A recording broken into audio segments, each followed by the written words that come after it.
बता दें। तो उन्होंने कहा मैं आपकी हेल्प करूँगी। उन्होंने मुझे अच्छा सा समझाना शुरू किया। अभी कोई दूसरा तीसरा दिन था तो मैं चैप्टर 2 पे आई तो मुझे एक आईना सा दिखा कि मुझे ऐसा लगा जैसे कुरान मुझसे बात कर रहा है।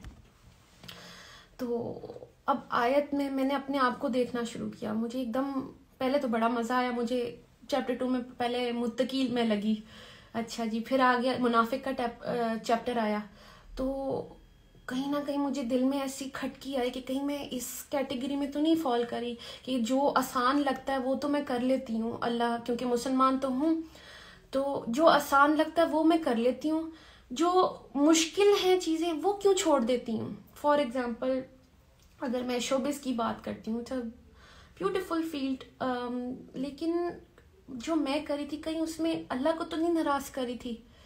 तो ऐसे लगता था कि अगर मैं हिजाब के बगैर कोई काम करती हूँ, अपनी ब्यूटी शो ऑफ कर रही हूँ, कहीं मेरा अल्लाह तो नहीं मुझसे नाराज़ हो रहा। तो इसलिए मुझे ये बड़ा रियलिटी चेक मिला कि आप चेक कर लें। एक्चुअली मैंने चैप्टर 2 को वो आईना समझा और उस पर बहुत फोकस हुआ मेरा। मैंने अल्लाह की तरफ रुजू किया।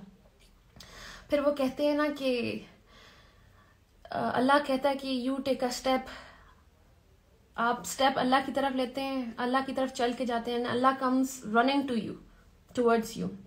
तो मेरे साथ भी ऐसे ही हुआ। जब मैं कुरान की तरफ पहुंचना चाहा, मुझे नहीं पता चल रहा कि कैसे सब मेरी तरफ आना शुरू हो गए। मैंने सिर्फ खोलना चाहा था, देखा और सब कुछ खुद से होना शुरू हो गया। सबसे पहले मैंने अनाउंस किया इंस्टाग्राम पे कि मैं अल्लाह की तरफ आई हूँ, क्योंकि वो दिल में मेरे डर आया था चैप्टर 2 पढ़ के कि कहीं मैं अल्लाह की उस वाली कैटेगरी में ना आ जाऊं जो अल्लाह को पसंद नहीं है। कोई भी हुक्म हम वो मान लेते हैं जो हमें इजी लगता है और वो छोड़ देते हैं जो हमें मुश्किल लग रहा होता है।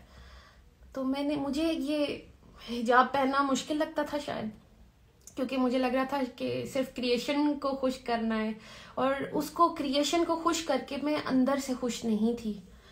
मैं रोज परेशान थी कैसे कैसे, कभी कोई पोज, कभी ये, कभी बाल स्ट्रेट, कभी बाल कर्ल, तो ये डाए वाए, पता नहीं क्या क्या हो रहा था जिंदगी में सिर्फ क्रिएशन को खुश करने के लिए। And what about the creator of the creation, उसके लिए क्या किया। मतलब अगर ये क्रिएशन को इम्प्रेस करते करते मैं अल्लाह के पास चली गई तो मैं अल्लाह को क्या मुंह दिखाती कि तुमने मेरे लिए क्या किया।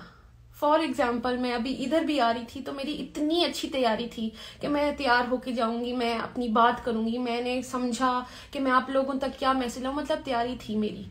व्हाट इफ मैं अल्लाह के पास चली जाती और मेरी कोई तैयारी नहीं होती। तो बात यह कि बेस्ट एक्टर बनने के लिए भी मैंने इतनी तैयारी की। तो अभी जैसे मैंने आपसे हदीस शेयर की थी कि अल्लाह के रसूल सल्लल्लाहु अलैहि वसल्लम ने फरमाया कि तुम में से बेहतर शख्स वो है जो कुरान सीखे, कुरान का इल्म सीखे और आगे दूसरों तक पहुंचाए। अब बेस्ट एक्टर तो मैं बन गई। अब जरूरी तो नहीं कि बेस्ट एक्टर एक अच्छा इंसान भी हो, एक अच्छी बीवी भी हो, अच्छी माँ भी हो, अच्छी बेटी भी हो, अच्छी बहन भी हो, अच्छी बहू भी हो। वो मुझे इस हदीस से ये समझ आई कि बेहतरीन इंसान अगर बनना है तो उसका रास्ता ये है, कुरान तक आएंगे तो ही आप बेहतर इंसान बनेंगे। तो बस मेरी अप्रोच इधर तक थी और अल्लाह ने मेरे लिए रास्ते आसान किए।